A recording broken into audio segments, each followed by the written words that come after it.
पिला माने welcome to Ananya ma'am classes. Ananya ma'am classes को ढेर सारा स्वागत।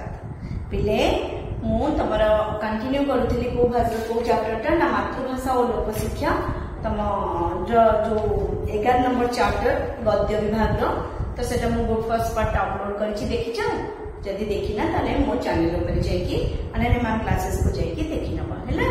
आ पिले मु आप वीडियो स्टार्ट करबा को कहि रखे। जदि मो वीडियो तमन भलो लागुछि तो प्लीज मो चैनल को सब्सक्राइब करिवो, बेल आइकन प्रेस कर दबो, लाइक भी करिवो, सांग मन से शेयर करने को बिल्कुल भूलिबो। आ कमेंट भी दियो जे मते तम मन को मो पढा पढी केमति लागुछि कि एनी डाउट थिले मते मते तमे कमेंट करिवो। ओके ठीक अछि पिले वीडियो स्टार्ट करबा। देखो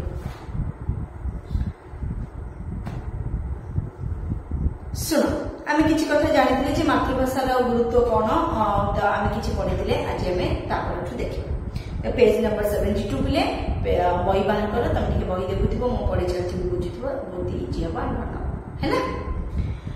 देखो विदेशी भाषा रे शिक्षा देबारे गोटे प्रधान असुविधा होची शिक्षाटा सहजरे लोकक भितरे प्रसारित होई पारे हैला। जे आ कोन लोकप्रबंधी को कहउछथि जे जदि आमे विदेशी भाषा रे शिक्षा दउचे ताले कोन असुविधा होची ता शिक्षाटा सहजरे लोकक भितरे प्रसारित होई पारे। कोनसी भी पाठ को जदि आमे विदेशी लैंग्वेज बा आम मातृभाषा छडा अन्य भाषा रे पढुछथि ता केबे शिक्षाटा प्रसार करै दै पारे नाही हैला।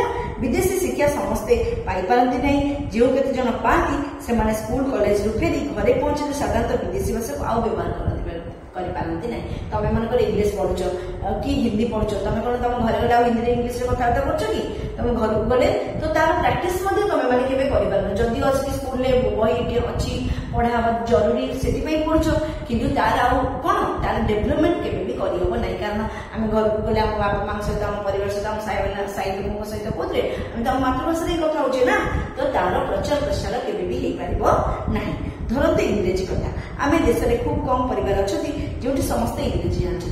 बहुत कम बहुत ही न्यून परिवार अछथि जो परिवार लोक माने समस्त इंग्लिश कहि परिबे निज फैमिली सहित पूरा प्रॉपर्ली इंग्लिश कथाबार्ता होती। बहुत कम परिवार अछथि समस्त इंग्रेजी जानिथिले मध्ये मातृभाषा पर केटा व्यवहार करथि। जदियो इंग्लिश जानिछथि बा इंग्लिश कहि पारिबे किंतु मातृभाषा बोले जो कैजुअल टॉक रे से माने केबे भी व्यवहार करथि नाही हैला। कोनसी विदेशी भाषा को मातृभाषा पर व्यवहार करबा स्वाभाविक नुहे किबा सहज भी नुहे। कोनसी विदेशी भाषा को ताक मातृभाषा पर एमती कैजुअली व्यवहार करबा ना सहज नुहे कि स्वाभाविक मध्ये लागे नाही। ता छडा परिवार लोके इंग्रेजी न जानिथिबारु पाठुआ पुओझियंकर इंग्रेजी बही कोनसी ज्ञान से आरंभ कर पारन। आ जो माने परिवार लोक रहिले जदि पिला छ माने इंग्लिश शिखि भी दउचंती किंतु जो परिवार लोक माने रहिले से माने इंग्लिश हेतु बुझी नाही तेनु ताकठर कोनसी ज्ञान ताक परिवार पाखु जाए नाही। तेनु ज्ञानटा सहज प्रसारित न होई ताहा संकुचित होई रहे। जदि जन इंग्लिश रे पढुची ता ज्ञानटा संप्रसारित केबे भी हे पारे ने ताको संकुचित होई रहे। ताको बहिर क्वेश्चन आंसर रो माध्यम के रहे विषय रे पढिबो परीक्षा देबो उत्तर लिखिया सब सेतिक सीमित होई रहे किंतु ता ज्ञान रो प्रचार प्रसार बा मुझे पारिवारिक अभाव रे हेई पारे नाही बुझिला। धरंतु घरे टेबुल ऊपर खंडी बही रखा जायछि बहीटा जदि मातृभाषा रे लिखा होय थाए तेबे विषय वस्तु जहा था ना कहीं घर रे जेकोसी लोक सेति प्रति आग्रह प्रकाश करिबो निश्चय। यदि गोटे बहीटे टेबुल ऊपर थुआ है से बहीटा जदि ओडिया रे लिखा है किछि गोटे गप किछि कि ओडिया पेपर किछि हैला तो ताकू जने केही भी जने चाइबो घर अन्य सदस्य माने देखिबारे कोन बहीटा थुआ है देखिया कोन लिखा है देखि तार इच्छा हो पढिबा पई देखिबा पई किछि न ऊपर कोन लिखा है सेति भी जने पढिबा पई चाइबो बा पढि पारिबो हैला आग्रह प्रकाश करिबो। किछि नहले भी बहिर नाटा भी से पढि पारिबो।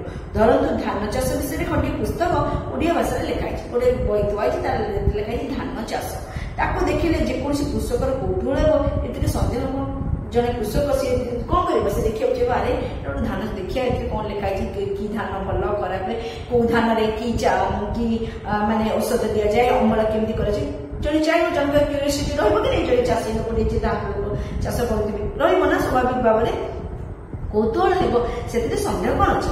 प्रतिदिन जे चाष करछथि वर्ष भर नाना अभिज्ञता भितर से समय काटछथि जे माने प्रत्येक दिन चाष करछथि से मानकर विभिन्न अभिज्ञता ता ऊपर अछि हैला। से निश्चय जानबा चाहिए पृथ्वीर अन्य अभिज्ञ कृषक माने किपरि कृषि विषय कोन करछथि से जानियो चाहिए ना। जो अभिज्ञ कृषक माने रहिले से माने जो बही कोन से मानकर कोन सब मत बा से माने कोन सब लिखि छथि खूब गभीर तथ्य गुड़ा अबा बुझी न पारे साधारण कथा गुड़ा तो निश्चय जानि पारबे କିନ୍ତୁ ପାଠ ଗୁଡା ଇଂରାଜୀରେ ଲେଖା ହୋଇଥିବାରୁ ବହିକୁ ଛୁଇଁବା ତାଙ୍କ ପକ୍ଷେ ଅସମ୍ଭବ ହେଉଛି। କିନ୍ତୁ ପାଠ ଯଦି ଇଂରାଜୀରେ ଲେଖାଇଦେବ ତାଙ୍କର ଇଣ୍ଟରେଷ୍ଟ ହବ କି କେବେ ବି?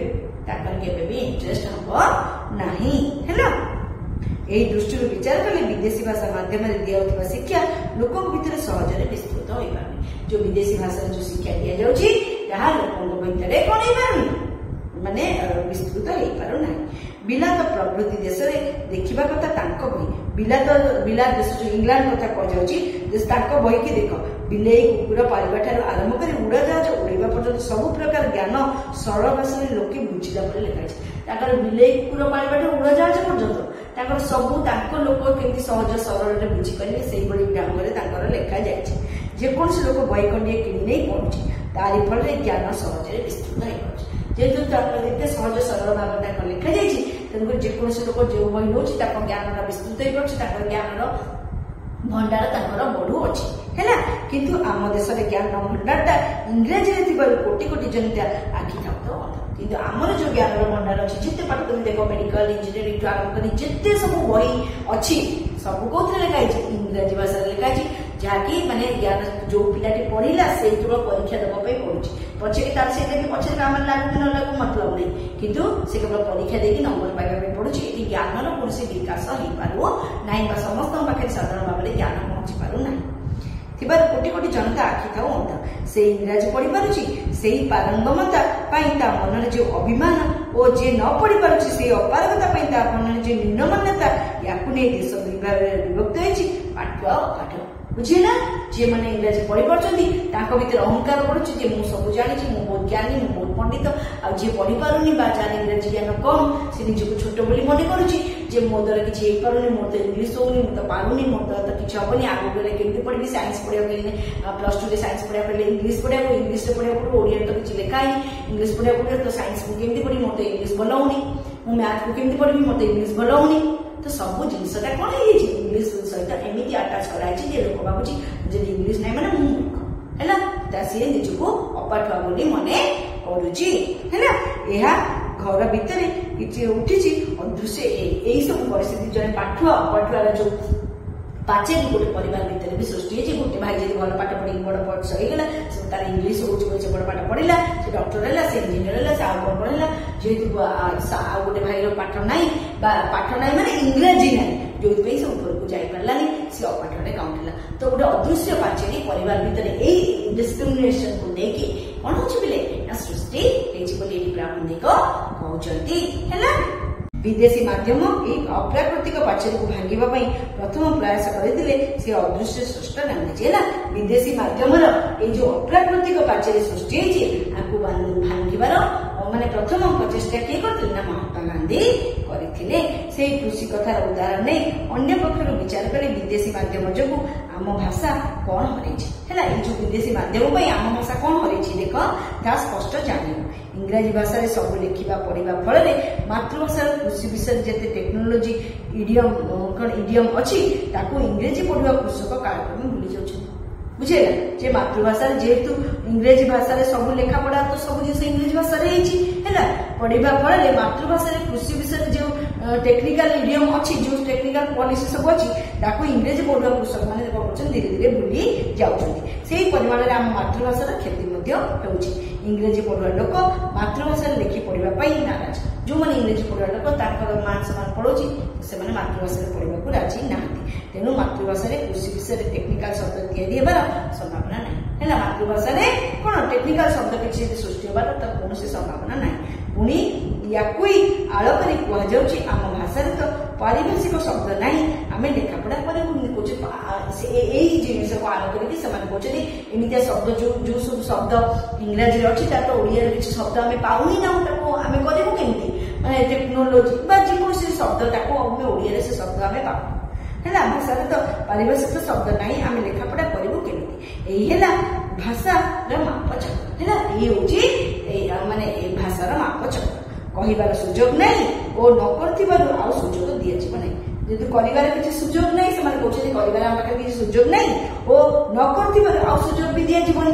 ଯେ ଯାହା ଚିରାଚରିତ ଭାବରେ ଯାହା ଚାଲିଛି ସେଇଆ ହିଁ ଚାଲୁଅଛି ଆଜି ପର୍ଯ୍ୟନ୍ତ। ଫଳରେ ଇଂରାଜୀ ଛଡ଼ା ଆମର ଆଉ ମୁକ୍ତି ନାହିଁ। ଆଜି ପ୍ରତ୍ୟେକ କଥା ଦେଖ, ପ୍ରତ୍ୟେକ ପାଠ ପ୍ରତ୍ୟେକ କଥା ଓଡ଼ିଆ ଭାଷାରେ ନୁହଁ ଇଂରାଜୀ ଭାଷାରେ ହିଁ ଲେଖାଯାଇଛି, ଇଂରାଜୀ ଭାଷାରେ ହିଁ ପଢ଼ିବାକୁ ପଡୁଛି। ହେଲା, ଓଡ଼ିଶାରେ ଯେତେବେଳେ କୃଷି କଲେଜ ସ୍ଥାପନ କରାଗଲା, ଶିକ୍ଷା ମାଧ୍ୟମକୁ ଓଡ଼ିଶା କରିବା ପାଇଁ କେହି ଉପଦେଶ ଦେଇଥିଲେ, କିନ୍ତୁ ଆମର ଆବଶ୍ୟକ ଶକ୍ତି କିମ୍ବା ସାହସ ନଥିବାରୁ ସେହି ଗତାନୁଗତିକ ବାଟରେ କାମ ଚାଲିଲା।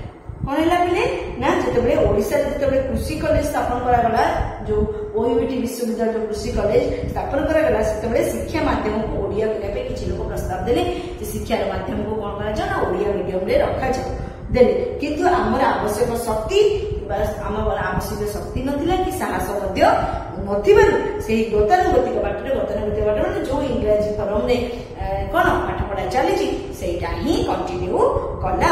ମାତୃଭାଷା ଶିକ୍ଷା ହୋଇପାରିଥିଲେ ଦେଶରେ ଇଂରାଜୀ ଅନଭିଜ୍ଞ ଅଥଚ ଭଲ ଭଲ ଅଭିଜ୍ଞ କୃଷକମାନେ ସେଠି ସାମୟିକ ଶିକ୍ଷା ନେଇପାରିଥାନ୍ତେ ଓ ଆମ କୃଷି ଛାତ୍ରମାନେ ସେମାନଙ୍କ ପାଇଁ ସରଳ ପୁସ୍ତକ ମାନେ ସହଜରେ ଲେଖିପାରିଥାନ୍ତେ। ବୁଝିଲେ ପିଲେ, ମାତୃଭାଷା ଯଦି ଶିକ୍ଷା ହେଇପାରିଥାନ୍ତା ତାହେଲେ କଣ ଦେଶରେ ଇଂରେଜୀ ଅନଭିଜ୍ଞ ଯୋଉମାନେ ଇଂରେଜୀ ଭଲ ଜାଣିନାହାନ୍ତି, ଇଂରେଜୀର ଅଭିଜ୍ଞ ନୁହନ୍ତି, ଅଥଚ ଭଲ ଭଲ ଅଭିଜ୍ଞ କୃଷକ ସେଠି କଣ କରିଥାନ୍ତେ ନା ସେଠି ସାମୟିକ ଭାବରେ ଟେମ୍ପୋରାରୀ ଶିକ୍ଷା ନେଇପାରିଥାନ୍ତେ ଏବଂ ଆମର କୃଷି ଛାତ୍ରମାନେ ଯୋଉମାନେ ରହିଲେ ସେମାନେ ମଧ୍ୟ ତାଙ୍କ ପାଇଁ ଭଲ ଭଲ ସହଜ ପୁସ୍ତକ ସବୁ ସୃଷ୍ଟି କରିପାରିଥାନ୍ତେ। କୃଷକଙ୍କ ଠାରୁ ଦୂରରେ ରହି ଯେଉଁ କୃଷି ସେଥିରେ କୃଷିଙ୍କ ଶ୍ରାଦ୍ଧ ବି ହେଇପାରିବନି। କୃଷକଙ୍କ ଠାରୁ ଦୂରରେ ରହି ଯେଉଁ କୃଷି କରାଯାଉଛି ବା ଯେ ପାଠ ପଢା ଯୋଉମାନଙ୍କର ଅଭିଜ୍ଞତା ଅଛି, ଯୋଉମାନେ ପ୍ରାକ୍ଟିକାଲି କାମ କରୁଛନ୍ତି, ତାଙ୍କଠୁ ଯେତେବେଳେ ଆଇଡିଆ ନିଆଯାଉନି ସେଥିରେ ଋଷିଙ୍କ ଶ୍ରାଦ୍ଧ ବି ହେଇପାରିବନି ବୋଲି ପ୍ରାବନ୍ଧିକ କହୁଛନ୍ତି। ଏହି ଦେଶରେ କୃଷକ ଯେଉଁ ପରମ୍ପରାଗତ ଅଭିଜ୍ଞତା ତାର ମୂଲ୍ୟ କିଛି ନାହିଁ, କିନ୍ତୁ ଜାପାନୀ ଓ ଆମେରିକାନ କୃଷକ ମାନଙ୍କର ଯେଉଁ ଅଭିଜ୍ଞତା ସେଇ ଆମର ମୂଲ୍ୟ ସମ୍ପଦ। ସେମାନଙ୍କର ଅଭିଜ୍ଞତାକୁ ଆମେ ଆଣିକି ପାଠ ପଢୁଛେ, କିନ୍ତୁ ଆମ କୃଷକ ମାନଙ୍କର ଯୋଉ ଅଭିଜ୍ଞତା ଅଛି ତାହା କୌଣସି କାମରେ ଲାଗୁନାହିଁ, କାରଣ ତାକୁ ଆମେ ଇଂରେଜୀ ଭାଷାରେ ପ୍ରେଜେଣ୍ଟ କରିପାରୁନାହାନ୍ତି। ଇଂରେଜୀ ଭାଷାରେ ଏଇଟା କଣ କହିଲେ କଣ ହବ ତାର ଉପସ୍ଥାପନ ଆମେ କରିପାରୁନାହାନ୍ତି, ଯାହାଫଳରେ କି କଣ ହଉଛି ନା ଯାହାଫଳରେ କି ସେ ମାନେ ଆମେ ଅନ୍ୟ ଦେଶରେ ଲେଖାଯାଇଥିବା ଜିନିଷକୁ ପଢିକି ଆମେ ସେଇଥିରେ ନିଜର ଅଭିଜ୍ଞତା ହାସଲ କରୁଛେ। ହେଲା, ଆଜିର ଏହି ଯୋଜନାମୟ ଦେଶରେ ଚାରିଆଡେ ଉନ୍ନୟନ କାର୍ଯ୍ୟ ଚାଲି ରହିଛି। ରାସ୍ତାଘାଟ, କାନ୍ଥ, ବାଡ଼ ସବୁଠି ପ୍ରଚାର ପତ୍ର ଦେଖିବାକୁ ମିଳୁଛି। ହେଲା, ଆଜିର ଏହି ଯୋଉ ଯୋଜନା ସବୁ ବିଭିନ୍ନ ପ୍ରକାର ସରକାର କଣ କରୁଛନ୍ତି, ବିଭିନ୍ନ ପ୍ରକାର ଯୋଜନା ପ୍ଲାନିଂ ସବୁ ବନଉଛନ୍ତି ପବ୍ଲିକ ପାଇଁ। ସେଇଲାଗି କାନ୍ଥ ବାଡ଼ରେ ସବୁ ବିଭିନ୍ନ ଦେଖିଲେ ସବୁ କାନ୍ଥରେ ବିଭିନ୍ନ କଥା ଲେଖାଯାଉଛି, ସ୍ୱଚ୍ଛତାମୂଳକ ବାର୍ତ୍ତା ଦିଆଯାଉଛି, ପରିଷ୍କାର ପରିଚ୍ଛନ୍ନତା ଉପରେ ବାର୍ତ୍ତା ଦିଆଯାଉଛି, ତ ବିଭିନ୍ନ ପ୍ରକାର ବାର୍ତ୍ତା ସବୁ ଦିଆଯାଉଛି। ଯେଉଁତକ ମାତୃଭାଷାରେ ଲେଖା ହେଇଛି ସେତକ ଅକ୍ଷର ଚିହ୍ନିଥିବା ଯେକୌଣସି ଲୋକ ପଢିବାକୁ ଚେଷ୍ଟା କରୁଛି। ଯୋଉ କଥା ବି ଗୋଟେ ଯଦି ମାତୃଭାଷାରେ ଲେଖା ହେଇଛି ପାଠ କରିବା ଲୋକ କେହି ବି ତାକୁ ପଢୁଛି, ଆରେ ଏଇଠି କଣ ଲେଖା ହେଇଛି, ଅମୁକ କଥା ଲେଖା ହେଇଛି, ମଶାରୀ ଟାଙ୍ଗିକି ଶୁଅ, ମଶା ଠାରୁ ଦୂରରେ ରହିବାକୁ କହିଲେ ସେଇଟାକୁ ଯଦି ଇଂରାଜୀରେ ଲେଖା ହବ ତାହେଲେ କଣ ସାଧାରଣ କରି ପଢିପାରିବ କି? ସେ ଯୋଉ ଲେଖା ହବାର ମୂଲ୍ୟ ତାର ନଲେଜଟା ତାକୁ ମିଳିଲା କି? ବୁଝିଲା ନା ନାଇଁ? ସେତକ ଅକ୍ଷର ଚିହ୍ନିଥିବା ଯେକୌଣସି ଲୋକ ପଢିବାକୁ ଚେଷ୍ଟା କରୁଛି, କିନ୍ତୁ ଇଂରାଜୀରେ ଯାହା ଲେଖା ହେଇଛି ଅନ୍ଧ ଆଗରେ ବତି ଜାଳିଲା ପରେ ସେଇଠି ରହିଛି। ଅନ୍ଧ ଆଗରେ ଯେମିତି ବତି ଜାଳିଲା, ଅନ୍ଧକୁ ଆଗରେ ଗୋଟେ ବତି ଯଦି ଜଳିବ ତାକୁ କଣ ଦେଖାଯିବ, ତାର ବତି ଜଳୁଛି କି କଣ ଜଳୁଛି ତାକୁ କିଛି ଫରକ ପଡୁନି ନା, ବୁଝିହଉଛି? ତେଣୁ ଯୋଉ କଥା ସବୁ ଇଂରାଜୀରେ ଲେଖା ହେଇଛି ତାର କୌଣସି ମୂଲ୍ୟ ରହୁନାହିଁ। ଗଛପତ୍ର, କାନ୍ଥ ବାଡ଼ ଯୁଆଡେ ଗଲେ ଆଜିକାଲି ଦେଖିବ ଲେଖା ହଉଛି NMEP, ମାନେ କଣ ଜାତୀୟ ମ୍ୟାଲେରିଆ ନିରାକରଣ ପ୍ରୋଗ୍ରାମ। NMEP ଲେଖା ହଉଛି ଯାର ମାନେ ହଉଛି କଣ ଜାତୀୟ ମ୍ୟାଲେରିଆ ନିରାକରଣ ପ୍ରୋଗ୍ରାମ। ଇଂରାଜୀରେ କହିଲେ ନ୍ୟାସନାଲ ମ୍ୟାଲେରିଆ ଇରାଡିକେସନ ପ୍ରୋଗ୍ରାମ ବୋଲି NMEP ଲେଖାଯାଉଛି।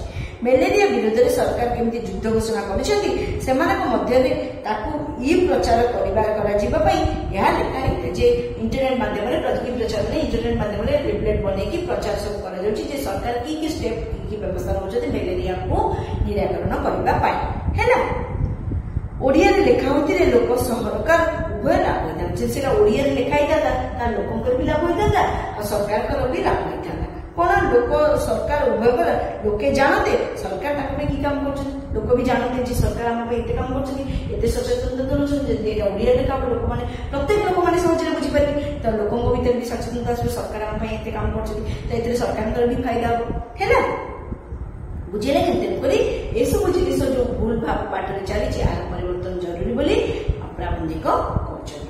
ଧରନ୍ତୁ ସଡ଼କ ମଝିରେ ଯେଉଁ ନିର୍ଦ୍ଦେଶନାମା ଲେଖା ହେଇଛି କଣ sharp bend ahead, danger curve, bazaar area ahead, drive slow ये सब कथा लिखा है धीरे चल आग को बजार आउची डेंजर जोन ये जो सब शब्द लिखा है एगुड़िका कौन खाली मोटर चला साइड लिखा है तो प्राबंधिक कौन ये जो कथा सब लिखा है ड्राइव स्लो कौन ड्राइव स्लो गाड़ी धीरे चला लिखले कौन चल एटा समझे पाठ भी पढ़ी पार अपाठ भी पढ़ी पार जी इंग्लीश शिखी सी भी पढ़ी पार जी ओडिया शिखी सी भी पढ़ी पार सी कहते प्राबंधिक कहते कि एगुड़िक कौन केवल मोटर साहेब गाड़ी चलैला बेला साहेब लिखा है करदाता साधारण प्रतिकर कौन किसी भाग नहीं जो मान टैक्स रोड या जो से जो करदाता जो मैंने साधारण पब्लिक रही कौन किसी भाग नहीं इंग्राजी सांग को एथि ओडिया लिखाई था तेबे जेकोसी ओडिया पढ़ा लोक से ज्ञान आरोप कर केवल माने इंग्राजी न लिखाई ओडिया भी इंग्राजी सहित ठीक अच्छे इंग्राजी लेख ओडिया भी लेख कौन असुविधा अच्छे है तो समस्त उपकृत हो पारि था एबे अवश्य अनेक जगह ओडिया भी लिखा है इंग्रेजी शासक माने प्रताप बल जनता को दूरे रखिथिले किंतु देशी सरकार इंग्रेजी बल लोक को दूरे रखिथिले इंग्रेज शासक माने कौन करले इंग्रेज माने प्रताप रुद्रता बल लोक को दूरे रखिथिले आ जो देशी सरकार जो माने रहिले से कौन करछथि ना निजर माने इंग्रेजी प्रताप बल माने इंग्रेजी भाषा दम बल साधारण लोक को निज ठारो दूरे रखिछथि बुझिले पिले वीडियोटा बहुत लंबा आम आउ गोटे क्लास रे से चैप्टर को सारिबा तमे भल से देखि नब भल से बुझी नब थरे बुझी न पाइने दी थरे बुझी नब और एनी डाउट थिले मते कमेंट बॉक्स रे पछाइबो आ भल लागुथिले मो चैनल को सब्सक्राइब करबो बेल आइकन प्रेस करबो कमेंट करबो सांग मन से शेयर करबो okay thank you bye bye.